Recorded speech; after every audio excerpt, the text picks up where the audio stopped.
દેશ વિદેશમાં વસતા મારા વાલા દર્શક મિત્રોને મનહર પટેલના જય ભગવાન. મિત્રો, ભગવદ્ ગીતા એ માત્ર ધર્મ ગ્રંથ નથી, એ માત્ર ધર્મ પુસ્તક નથી. મિત્રો, ભગવદ્ ગીતા એક વિજ્ઞાન છે, એક સ્પિરિચ્યુઅલ સાયન્સ છે, જે ધર્મ, સંપ્રદાય, નાત, જાત, જ્ઞાતિ એનાથી બિયોન્ડ, ઉપર, એનાથી પર નિષ્પક્ષપાતી છે. ભગવદ્ ગીતા એ ભગવાને જે જ્ઞાન આપ્યું છે એ જીવ માત્ર માટે છે, મનુષ્ય માત્ર માટે છે. સાહેબ, આખી ભગવદ્ ગીતામાં ક્યાંય હિન્દુ, મુસલમાન, ક્રિશ્ચન, પારસી આવા કોઈ ધર્મનો ઉલ્લેખ નથી. સાહેબ, કોઈ નાત, જાત, જ્ઞાતિ, કોઈ સંપ્રદાયનો ઉલ્લેખ નથી. કારણ કે ભગવદ્ ગીતાનું જ્ઞાન એ બધા સ્ટાન્ડર્ડથી ઉપરનું જ્ઞાન છે, છેલ્લામાં છેલ્લું પીએચડીનું જ્ઞાન છે. સાહેબ, અને એટલા માટે એ પીએચડીનું જ્ઞાન મનુષ્ય માત્ર માટે હોય, એમાં કોઈ ભેદભાવ ના હોય, કોઈ ભેદભાવ ના હોય. કારણ કે દરેક મનુષ્ય મુક્તિ મેળવવાનો જન્મ સિદ્ધ અને અધિકાર છે. દરેક જીવને જીવમાંથી શિવ થવાનો અને આત્મામાંથી પરમાત્મા થવાનો મૂળભૂત કુદરતે આપેલો અધિકાર છે. કુદરત કહે છે અધિકારનો તારે ઉપયોગ કરવો કે ના કરવો એ તારા મનની વાત છે, પણ જીવમાંથી શિવ થવાનો અને આત્મામાંથી પરમાત્મા થવાનો રસ્તો એ વિજ્ઞાન એ અમે આપી દઈએ છીએ. કોઈને કોઈ નિમિત્તે યાર, 5000 વર્ષ પહેલા કૃષ્ણ ભગવાનને આ વિજ્ઞાન અર્જુનને કહ્યું. કોઈ પણ નિમિત્ત બની શકે, કોઈ પણ નિમિત્ત બની શકે. ઘણા જ્ઞાની પુરુષો થઈ ગયા. અષ્ટાવક્ર, જનક. શું આ બધાએ શાસ્ત્ર જ્ઞાન એટલે પુસ્તકોને ગોખી નાખ્યા હતા? ના મિત્રો,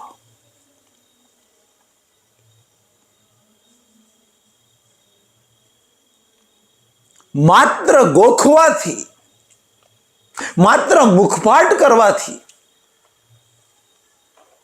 પુણ્ય જરૂર બંધાશે, પાપ નહીં લાગે,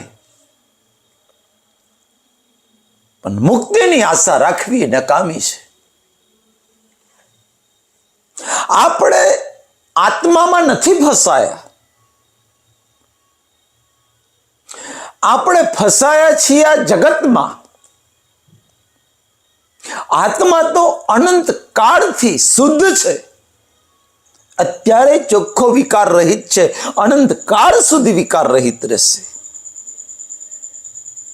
આપણે ફસાયા છીએ આ જગતમાં, અને એટલા માટે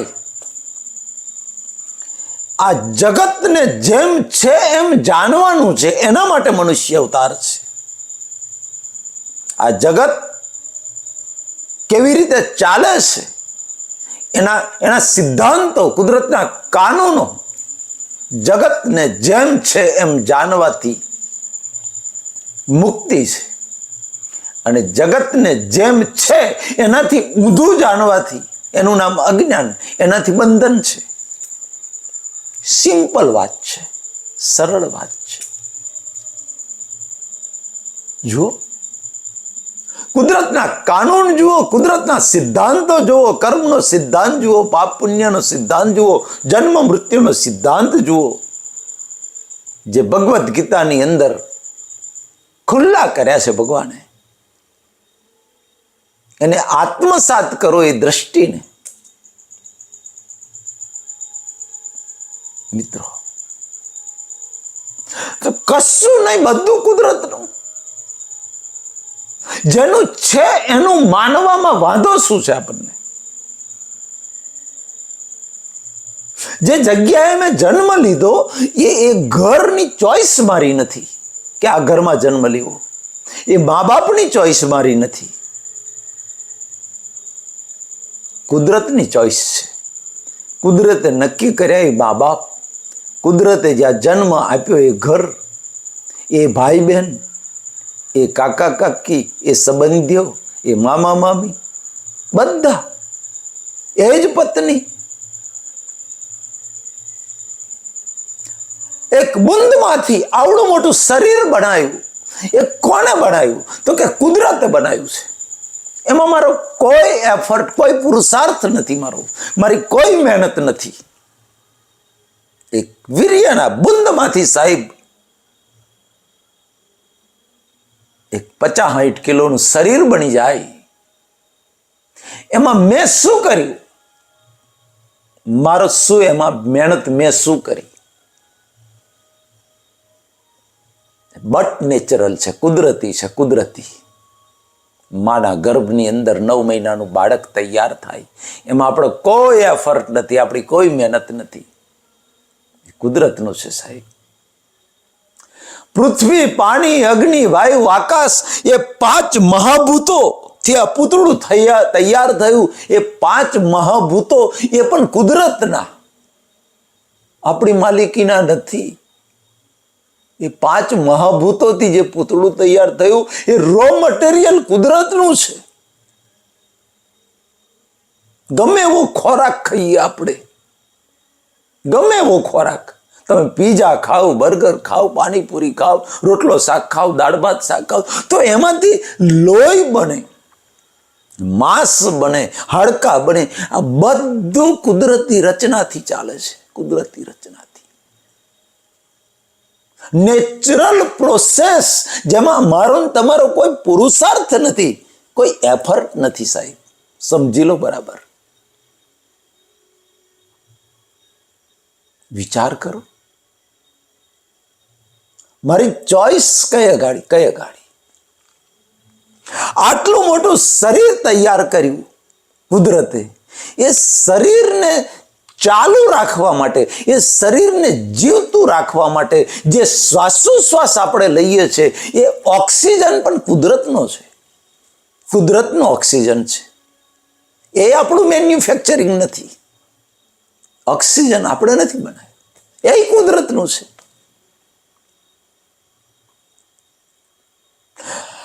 આ મશીનને ચાલુ રાખવા માટે જે શ્વાસોશ્વાસ આપણે લઈએ છીએ એના માટે પણ કોઈ એફર્ટ નહીં, એની જાતે શ્વાસોશ્વાસ લેવાય છે. તમે જુઓ, શ્વાસોશ્વાસ બંધ કરવા હોય તો આપણાથી બંધ નથી થતા, અને જેને ચાલુ રાખવા છે એને ચાલુ નથી રાખી શકતા. તો કઈ લેવાનું, ત્યાં કઈ આપણો એફર્ટ, કઈ કંટ્રોલ છે? કોઈ કે શ્વાસ હું મારી શક્તિથી લઉં છું, તો રાત્રે ઊંઘી જાઉં છું ત્યારે શ્વાસ કોણ લે છે? માણસ રાખું છું ભાડે શ્વાસ લેવા માટે? ના, હું તો ઊંઘી ગયો છતાંય શ્વાસ ચાલુ. કુદરત કે તારું આયુષ્ય કર્મ પૂરું ના થાય ને, તારા કર્મોના ભોગવટા પૂરા ના થાય ને, ત્યાં સુધી અમે તારો શ્વાસ ચાલુ રાખવા બંધાયેલા છે યાર. ત્યાં સુધી કોઈની તાકાત નથી કે શ્વાસ બંધ કરી શકે. આ કુદરતના કાનૂનને સમજો, કુદરતના સિદ્ધાંતને સમજો. આ શ્વાસ જે લેવાય છે અને છોડાય છે એ કુદરતની શક્તિથી લેવાય છે. આપણી કોઈ જ સ્વતંત્રતા નથી, આપણી કોઈ જ શક્તિ નથી એની અંદર. અને આપણી શક્તિથી શ્વાસ લેતા હોય તો આપણે શું કામ શ્વાસને બંધ કરી શકીએ? કરી દઈએ. મૃત્યુ કોને પસંદ હોય? મરી જવાનું કોને પસંદ હોય? મારે તો શ્વાસ ચાલુ રાખવા છે, છતાંય બંધ થઈ ગયા. નથી બંધ કરવા છતાંય બંધ થઈ ગયા. એ જ બતાવે છે કે શ્વાસ છોડવાની, લેવાની સંપૂર્ણ શક્તિ, ચાલુ રાખવાને બંધ કરવાની સંપૂર્ણ શક્તિની પાછળ કુદરતનો સનાતન સિદ્ધાંત કામ કરે છે, આયુષ્ય કર્મનો સિદ્ધાંત કામ કરે છે. મારા બર્થ પહેલા, મારા જન્મ પહેલા, મારા કારણ શરીરને આધારે, કર્મ બીજના બંચને આધારે મારું આયુષ્ય કર્મ તો નક્કી થઈ જાય, નક્કી થઈ ગયું હોય કે મનહરભાઈને આટલું પોટલું છે કર્મોનું, એ ભોગવવા માટે, એ કર્મ પૂરા કરાવવા માટે એમને આટલા વર્ષ લાગશે, નક્કી થઈ ગયા બર્થ પહેલા, જન્મ પહેલા. મિત્રો વિચારો, હવા, પાણી, ખોરાક, એ મટીરિયલ કઈ આપણું, કઈ બનાવ્યું આપણે? H2O.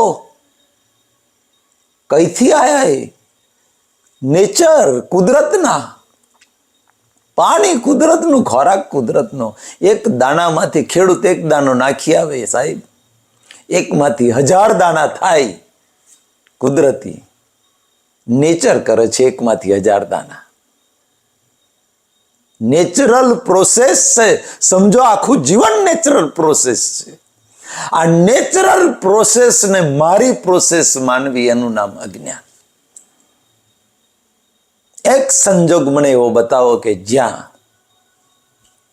જે પ્રોસેસ હું કરું છું, મારા હાથમાં છે એ પ્રોસેસ સાહેબ, જેના પર મારો જો કંટ્રોલ હોય ને, તો આ દુનિયામાં કોઈ માણસ દુઃખી ના હોય. જો મારી ઈચ્છાથી અને મારી મરજી મુજબની પ્રોસેસ કરવી, એ સત્તા મારા હાથમાં હોય ને, દુનિયામાં કોઈ માણસ દુઃખી ના હોય. દુઃખ કોને પસંદ હોય? અને ત્યારે કુદરત કહે છે કે તું છતી આંખે આંધળો થઈને ફરું છું.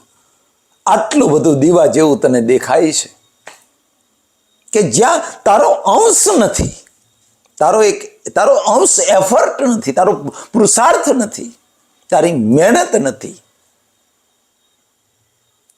માત્ર ને માત્ર અમે આ મશીન તને આપ્યું છે, અમારી માલિકીનું, અમારા રો મટીરિયલનું.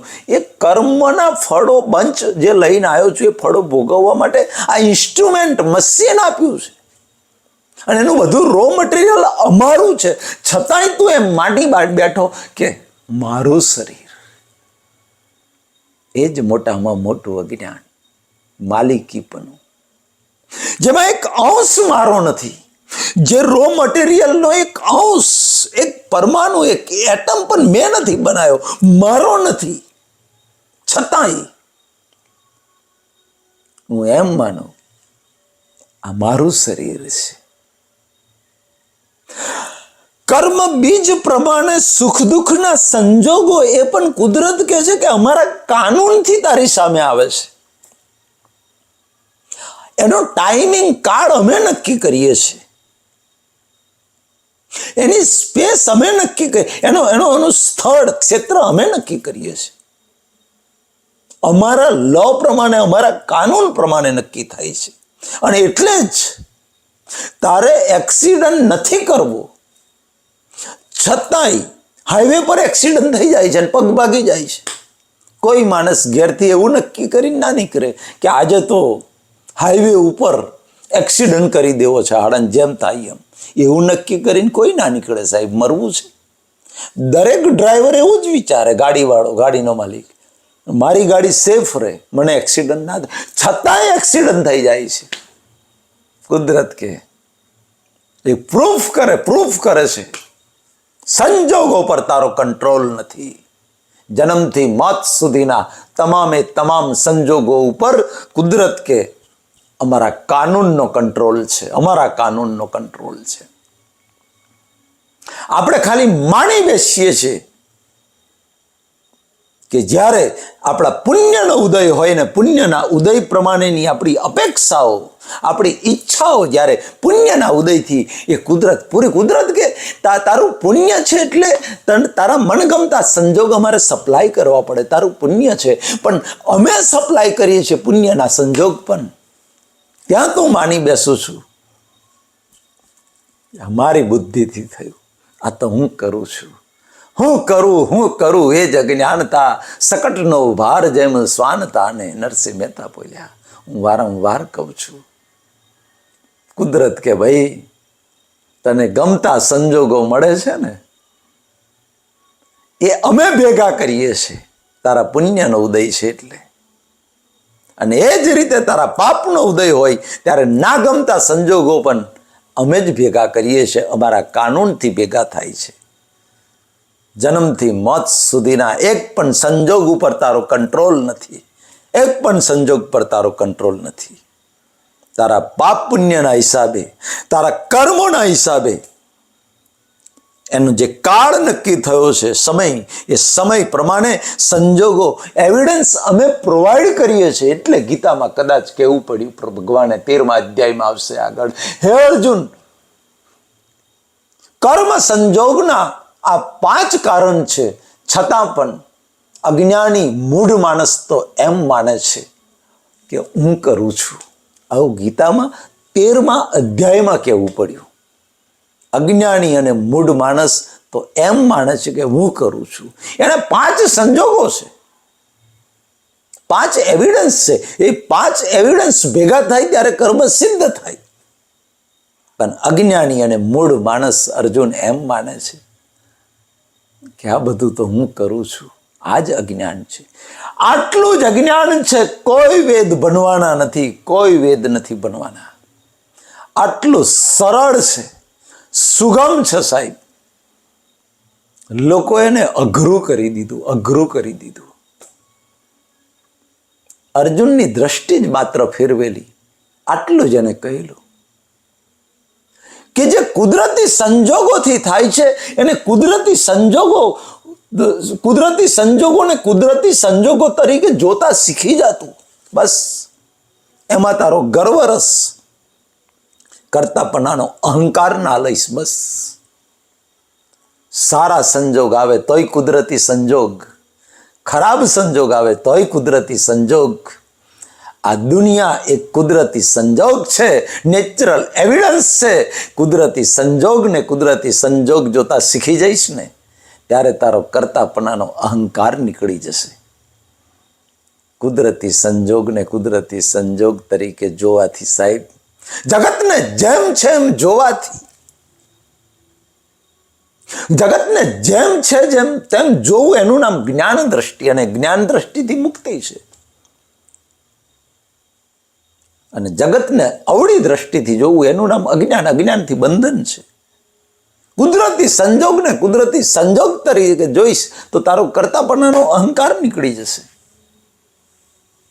બસ માત્ર ને માત્ર મનુષ્ય અવતારમાં મને તમને ભાવ સત્તા મળી છે, ક્રિયા સત્તા નહીં, ભાવ સત્તા. વારંવાર હું કહું છું, ઘણા એપિસોડમાં યાદ કરાવું છું, ભાવમાં જાગો, ભાવમાં જાગો. કારણ કે કર્મ બીજ ક્રિયામાં નહીં, કર્મ બીજ ભાવમાં પડે છે. તમારો ઇન્ટેન્સ શું છે, ક્રિયાની પાછળ મારો તમારો ભાવ શું છે, એ ભાવમાં કર્મ બીજ પડે છે. જો ક્રિયાથી કર્મ બીજ પડતું હોય તો ભગવદ્ ગીતા ઉપર ચોકડી મારવી પડે, ભગવદ્ ગીતાને ખોટી સાબિત કરવી પડે. છેલ્લા અધ્યાયનું નામ મોક્ષ સંન્યાસ યોગ. ભગવાને કહ્યું મોક્ષને પામે છે. મોક્ષ અને મુક્તિની વાત ખોટી સાબિત થાય જો ક્રિયાથી કર્મ બંધાતું હોય. કારણ કે ક્રિયા દરેક ભવમાં જન્મથી મોત સુધી બધાને હોય છે જ, હોય ને હોય, જન્મથી મોત સુધી. એ રામ ભગવાનની ક્રિયા હોય, એ તીર્થંકરોની ક્રિયા હોય, એ કૃષ્ણ ભગવાનને હોય, અર્જુનને હોય, જનકને હોય, અષ્ટાવક્રને હોય. ક્રિયાથી કર્મ બંધાતું હોય તો ક્રિયાથી જન્મથી મોત સુધી ક્રિયાઓ દરેક માણસ કરે છે, એનાથી કર્મ બંધાય તો કર્મ બીજ પડે, પાછો જન્મ લેવો પડે, પાછા બીજા ભાવમાં ક્રિયાઓ થાય, પાછો કર્મ જન્મ લેવો પડે. તો પછી મુક્તિની વાત ભૂલી જવાની. ક્રિયાથી કર્મ જો બંધ પડતો હોય તો મુક્તિની વાત ખોટી સાબિત થાય. જન્મ મરણના ફેરામાંથી જે મુક્તિ, શાશ્વત અને સનાતન સુખની ગીતામાં વાત કરી છે, ખોટી સાબિત થાય સાહેબ.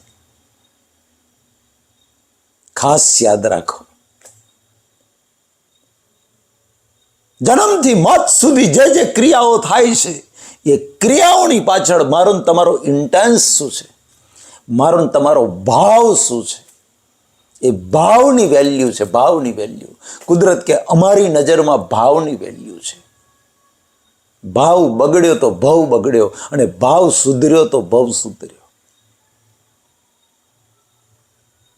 માટે જ્યાં સત્તા છે આપણી સંપૂર્ણ સત્તા, ભાવ સત્તા, એની અંદર જાગી જવા જેવું છે. બસ મોક્ષની વાત જવા દો, મુક્તિની વાત જવા દો યાર. હવે પછી 1 વર્ષથી ભગવદ્ ગીતાનું જ્ઞાન આપણે સાંભળીએ છીએ. હવે ભાવ ના બગડવો જોઈએ. ભાવ નિરંતર સારા જ ભાવ હોવા જોઈએ. હ્યુમિનિટી, માનવતાના ભાવ નિરંતર હોવા જોઈએ. જો માનવતાના ભાવ નિરંતર છેલ્લા શ્વાસ સુધી રહેશે તો કુદરતે હ્યુમિનિટીના ભાવ હોય તો હ્યુમિનિટી એટલે માનવ શરીર, બીજો ભાવ મનુષ્યનો આપ્યા વગર છૂટકો નથી. કુદરતે આપવો નહીં પડે, મળી જશે. કુદરતના કાનૂનથી મળી જાય. કુદરતના કારણ કે ભાવ હ્યુમિનિટીને માનવતાના કર્યા છે. પાશવી ભાવ નથી કર્યા, જાનવર ગતિના ભાવ નથી કર્યા. મિત્રો, આ જ્ઞાન મળ્યા પછી હવે ભાવને ક્યારેય ના બગડવા દેશો. અંદર ભાવ કદાચ બગડી જાય તો તરત તમને ખબર પડે કે મારો ભાવ બગડ્યો, તરત માફી માંગી લો. અંદર બેઠેલા પરમાત્મા, મારી તમારી અંદર અનંત શક્તિ વાળા પરમાત્મા છે, એમની સાક્ષીએ માફી માંગી લો યાર. જે ઈષ્ટદેવને માનતા હોય એની સાક્ષીએ માફી માંગી લો. અંદરથી પશ્ચાતાપ લઈ લો. અરે રે, આવો ભાવ ના હોવો જોઈએ. આવો ભાવ ઉભો થઈ ગયો, અંદર ભાવ થઈ ગયો, ના હોવો જોઈએ. મારો આવો ભાવ ના હોવો જોઈએ. ફોર એક્ઝામ્પલ, ગામમાં ફરિયામાં નીકળ્યા હોય અને કોઈની ઓસરીમાં સોનાની ચેન પડી હોય, આપણને એમ થાય કે કોઈ જોતું નથી, લાય સોનાની ચેન લઈ લઉં. ભાવ બગડ્યો આપણો, પણ તરત અંદર જાગૃતિ ઊભી રહી, ના,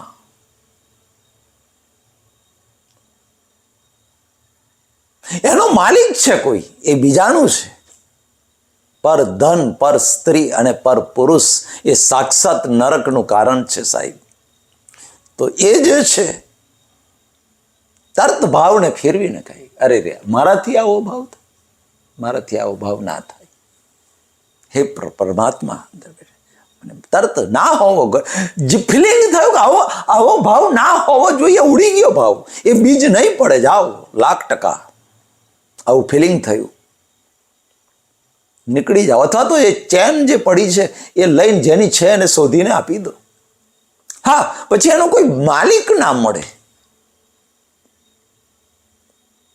કોઈ એનો રણીધણી ના મળે, કોઈ માલિક ના થાય, તો એને તમારી પાસે રાખો, એને ધર્માદામાં વાપરી દો. સુપર હ્યુમનનું કર્મ કર્યું કહેવાય. તમારા નસીબમાં મળ્યું, એને પણ તમે લાત મારી દીધી, એને તમે બીજાના પરમાર્થ માટે, બીજાના સુખ માટે વાપરી દીધું. સુપર હ્યુમનનું કર્મ બંધાય. આવું આ કુદરતનું વિજ્ઞાન છે સાહેબ. ભગવદ્ ગીતા એટલે માત્ર અધ્યાય સંસ્કૃતમાં ગોખી નાખીને કડકડાટ બોલી જવા માટે ભગવદ્ ગીતા નથી. માત્ર બોલી જવા માટે નથી. એ તો સ્કૂલમાં બાળકો કવિતાઓ ગોખી નાખે છે, ગોખી નાખે છે આખી મોઢે, અને પછી પરીક્ષામાં કડકડાટ જેમ છે એમ લખી દે. પણ કવિતાનો મર્મ જે કહેવા માંગે છે એ સમજ્યા વગર ગોખેલી કવિતા નો વેલ્યુ, એની કોઈ એ નથી. એવી રીતે હું ભગવદ્ ગીતાના અધ્યાય મોડે કરું એની સામે વાંધો નથી, કરો, પણ એનો મર્મ સમજ્યા વગર મોડે કરશો તો પોણી નંભું, કોઈ લાભ નહીં થાય, કોઈ ફાયદો ન થાય. Knowledge is not power, but apply knowledge is power. ખાસ સમજી લેજો. જે જ્ઞાન મારા જીવનમાં આત્મસાત થયું, જે જ્ઞાનનો મેં ઉપયોગ કર્યો, એનો મને ફાયદો થશે, એનો લાભ થશે. માત્ર ગોખણ પટ્ટી કરી નાખવાથી પોપટની જેમ નહીં ચાલે સાહેબ, નહીં ચાલે. આ ગૂઢ રહસ્ય સમજવું પડશે. નહીતર તો ગીતામાં 4-5 વખત બોલ્યા ભગવાન અર્જુન, આ દુનિયાનું બ્રહ્માંડનું ગૂઢ રહસ્ય તારી આગળ ખુલ્લું કરું છું, એવું શું કામ બોલ્યા? અને વચમાં બોલ્યા અર્જુનને કહ્યું કે અર્જુન, કોઈ તત્વવેતા પુરુષ પાસે જઈ અને આ જે જ્ઞાન તને આપું છું, રહસ્ય આપું છું, ગૂઢ રહસ્ય, એ તત્વવેતા પુરુષ પાસે જઈ એને નમસ્કાર કરી, એની સેવા કરી અને એને પ્રશ્નો પૂછી અને આ તત્વને જાણવાનો પ્રયત્ન કરજે. એ તત્વવેતા પુરુષ તને આ જ્ઞાનનો ઉપદેશ આપશે. આવું ગીતામાં કૃષ્ણ ભગવાને અર્જુનને કહેવું પડ્યું.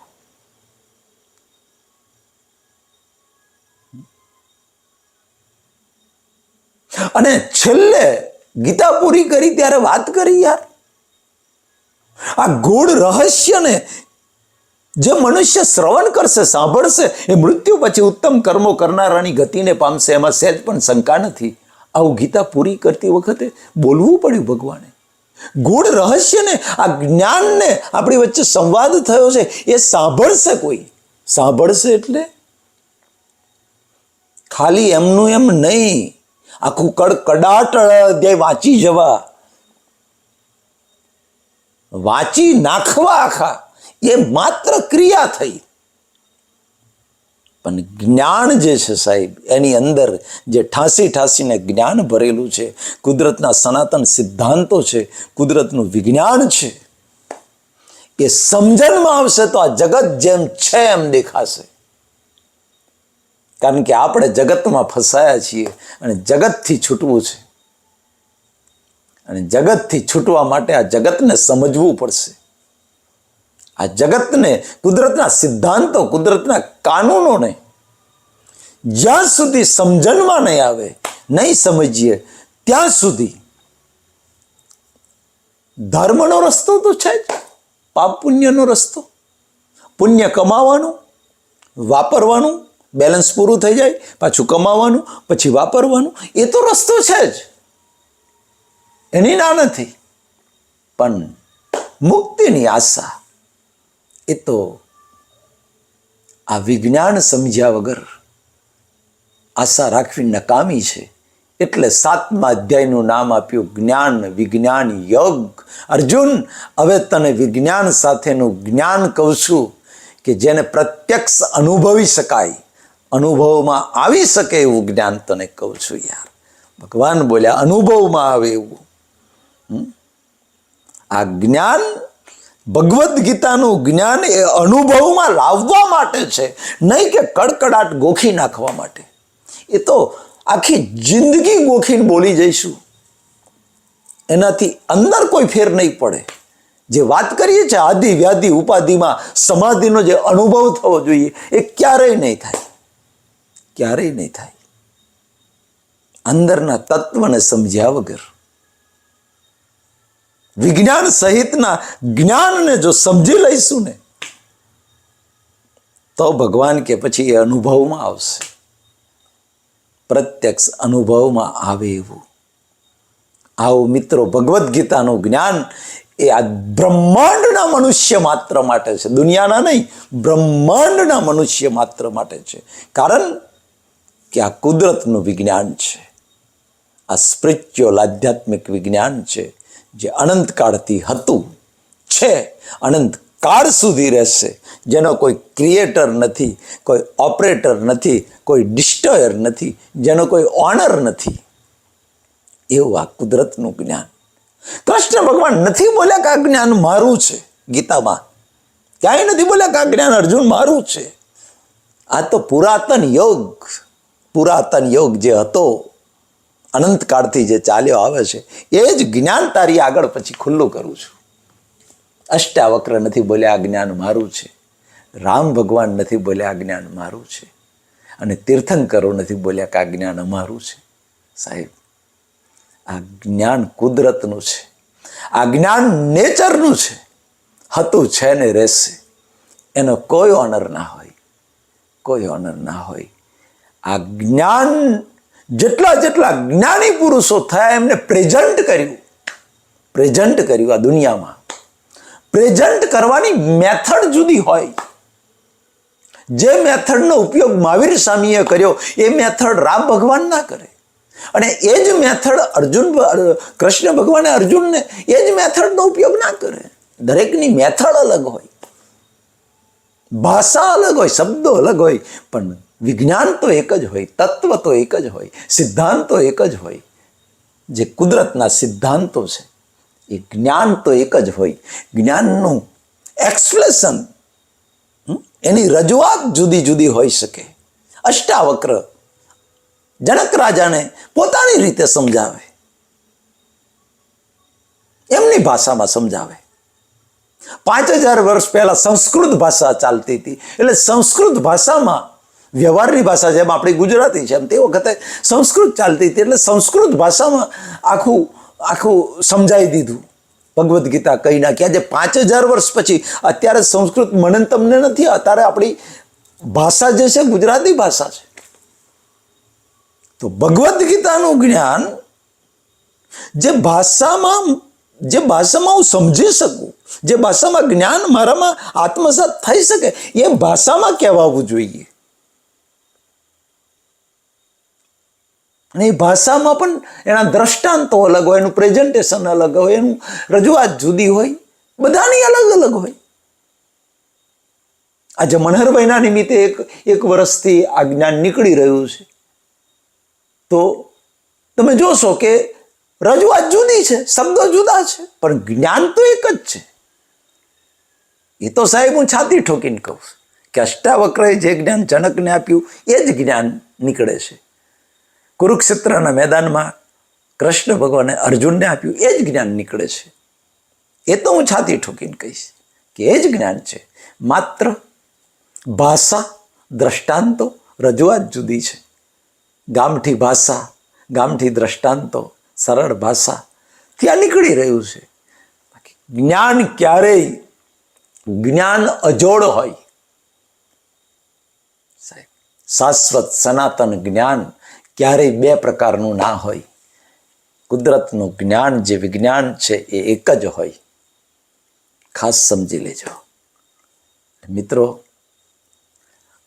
ભગવદ્ ગીતા ખાસ કહું છું, મનખા દેહ આ મનુષ્ય અવતાર મળ્યા પછી આ જ્ઞાનને જે માણસ નથી પામતો, આ જ્ઞાન ઉપર જેને આસક્તિ નથી થતી સાહેબ, આ જ્ઞાન જાણવાનો ભાવ નથી થતો, મિત્રો, મનુષ્ય અવતાર આપણો અધૂરો રહી જાય છે. જે મેળવવાનું છે આપણે નથી મેળવી લીધું. છેલ્લામાં છેલ્લું પીએચડીનું સ્ટાન્ડર્ડ, પીએચડીનું જ્ઞાન, જેની ઉપર આગળ કશું જ નથી, એ જ્ઞાન ભગવદ્ ગીતાની અંદર 5000 વર્ષ પહેલાં ઠાંસીને ભરેલું છે. એ જ જ્ઞાન આજે 5000 વર્ષ પછી સાહેબ સરળ ભાષામાં નીકળી રહ્યું છે. I am only postman of nature. માત્ર ને માત્ર મનહરભાઈ કુદરતના ટપાલી છે, એક લાઉડ સ્પીકર છે. 1% અમારું આમાં કરતાપણું નથી, 1% અમારો એફર્ટ નથી, પુરુષાર્થ નથી. માત્ર ને માત્ર એક લાઉડ સ્પીકરનું કામ કરે છે. મનહરભાઈનું આ હાડમાં ચામડાનું શરીર એક લાઉડ સ્પીકર છે, અને આ લાઉડ સ્પીકરમાંથી અવાજ નીકળી રહ્યો છે. બાકી એનો પ્રોગ્રામ તો ક્યારનો યાર સેટ થઈ ગયેલો હતો. એ સેટ થઈ ગયેલો પ્રોગ્રામ જ આ લાઉડ સ્પીકર ઉપર, એ જ કેસેટ વાગે છે. નવું કશું જ નથી આની અંદર, નવું કશું નથી યાર. સિરિયલનું રેકોર્ડિંગ તો ક્યારનું થઈ ગયું હોય. ટીવી પર તો જ્યારે એપિસોડ આવે ને એનો નંબર ત્યારે આવે. શૂટિંગ એનું રેકોર્ડિંગ તો કદાચ 2 મહિના પહેલાં થઈ ગયું હોય એ એપિસોડનું. અને એપિસોડ જ્યારે આવે ને ટીવી પર ત્યારે આપણને દેખાય કે ના આવું ના ભાઈ, એ તો 2 મહિના પહેલાં જ શૂટિંગ થઈ ગયું, એનું પ્રોગ્રામ ફિટ થઈ ગયેલો. આ તો પ્લે હવે થાય છે. એવી રીતે આ સરળ ભાષાનું જ્ઞાન, એનો પ્રોગ્રામ તો ક્યારનોય ફિટ થઈ ગયેલો હતો. આજે માત્ર છેલ્લા 1 વર્ષથી માત્ર ને માત્ર આ લાઉડ સ્પીકરથી પ્લે થાય છે યાર. અને એ પ્લે જેવો પ્રોગ્રામ હતો એવું પ્લે થાય છે. હવે જેવો પ્રોગ્રામ એવું પ્લે થાય એમાં અમારું કરતાપણું કઈથી હોય, અમારો કોઈ પુરુષાર્થ ના હોય. એવી રીતે તમે સાંભળો છો એવો અમારે પણ અમે શ્રોતા છીએ. મિત્રો, આમાં કશું નવું નથી, કશું નવું નથી. આ પુરાતન વિજ્ઞાન જે સમયના વહેણમાં ખલાસ થઈ ગયું હતું, એ જ પુરાતન વિજ્ઞાન, એ જ પુરાતન જ્ઞાન આજે સરળ ભાષામાં, ગામઠી ભાષામાં નીકળી રહ્યું છે. આવતીકાલે સાંજે 7 વાગે ફરી મળીશું. પરમપિતા પરમાત્મા મારા વાલા દર્શકોને લાભવું અને નિરોગી આયુષ્ય આપે હૃદયથી પ્રાર્થના. મનહર પટેલના જય ભારત, જય હિન્દ, જય ગુજરાત.